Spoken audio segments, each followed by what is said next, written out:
Sebastian Dos really help. Lalo na papasok kayo ng 4 crucial games, tapos every game counts. Yeah, with due respect with San Sebastian, with my former players,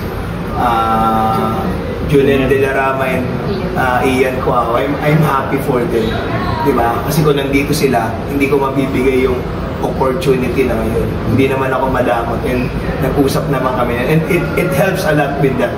You know, kasi alam mo, we as a, you know, as a human, ano yan may mga tinatawag tayong mga psychological or mental, di ba, effect na ito okay ka sa susunod na game, hindi, di ba? So it's very challenging for me as a coach. Paano mo itatawid yan day by day, game by game, di ba? Coach, panalo ngayon, may magandang chance. Bahawak niyo pa rin yung faith niyo for the top 2 spot. Paano niyo, anong approach niyo? Ano lang, one game at a time.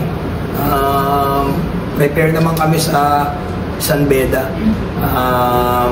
Ganda din ang nilaro ng San Beda kahapon versus St. Benil.